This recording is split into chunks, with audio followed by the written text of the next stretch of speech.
Is there any other transfer news talking about, be it either good players coming in or maybe not so good players moving out? Well, Kondogbia, I think, is a realistic option. Geoffrey Kondogbia from Sevilla. He is kind of a Diaby kind of player, but a little less prone to injury, at least so far in his career. And I think he'd be a very good addition if they can get him. I think he's also within the Arsenal range as far as the wages is concerned, the possible transfer fees concerned. Perhaps not his first choice, but you know, we are pushing towards the mid of July, and I think it's not just a case of strengthening, it's also a case of getting these players in well before the season starts, because I think one of the problems that they had in recent years is they made signings very late on, and then it took another month, you know, for these guys to settle, and by then Arsenal were playing catch up. So I think they really need to get their skates on, and I think he is one that's a realistic possibility for me. So Cesc Fabregas is the player Manchester United want, but will they get him? Kove Solokal is here to bring us up to speed. Kove, where does this Fabregas deal stand this lunchtime? Well, David Moyes has confirmed today what we were reporting on Saturday afternoon, and that is that Manchester United on Friday made a second improved offer of £30 million plus add-ons for Fabregas. If you remember, their first bid last Monday was for about £25 million. That has now gone up to £30 million plus add-ons. Fabregas will go if he is not wanted. If Barcelona accept this offer, he is happy to move to Old Trafford. It's up to Barcelona to decide what they want to do next. Now, interestingly, we've been told today that Barcelona will not decide Fabregas's future until they have appointed a new coach. The word is that that new coach is likely to be appointed this week. So it looks like this Fabregas saga could be sorted out this week. Now, I think there is a bit of encouragement here for Manchester United and fans who are hoping that Fabregas will link up with Robin van Persie again at Old Trafford.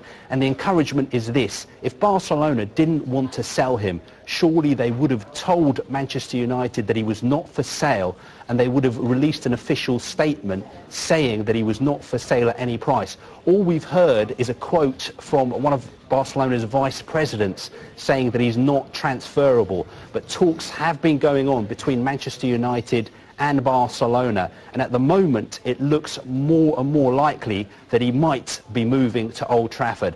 It seems that all that needs to be sorted out is a price and personal terms, and if Barcelona can agree a price with Manchester United, Cesc Fabregas will move to Old Trafford.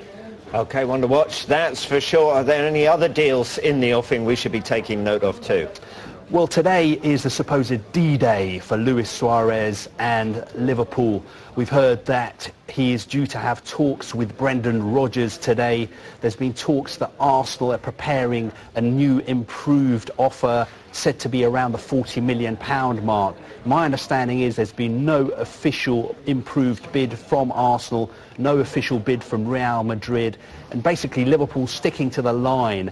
They think that the benchmark figure this summer for strikers has been the £54 million that PSG paid Napoli for Edison Cavani. And they think that if Suarez is going to move, that is the kind of offer that they would accept. At the moment, though, no official improved bid. Brendan Rodgers said he's pretty relaxed. And also we can expect to see Suarez playing against Melbourne on Wednesday. That'll be the first time that he's put on a Liverpool shirt since the game against Chelsea at Anfield in April.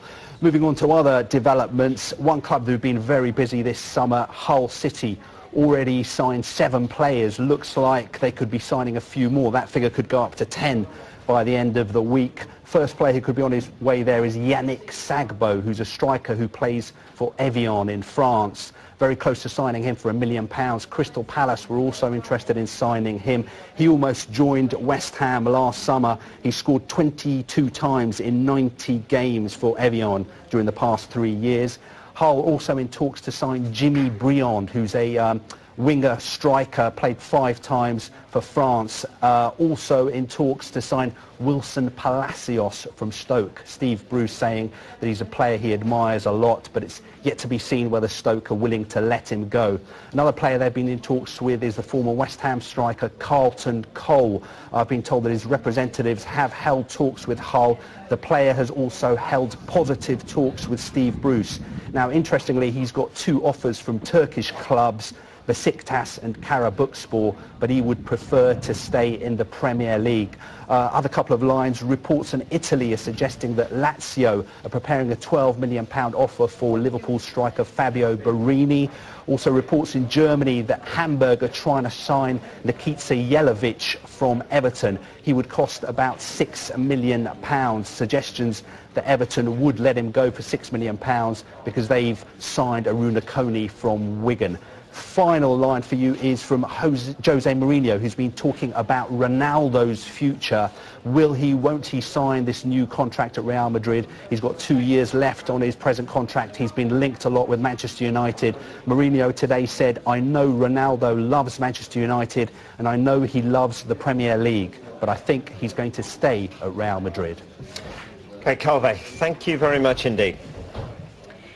Meanwhile, Mick Harford has turned down the opportunity to join Newcastle. He held talks with Joe Kinnear and owner Mike Ashley about taking up a role at the club, but he's opted to carry on working on the staff at Millwall. He's called the Newcastle offer a real honour, but says it's come at the wrong time.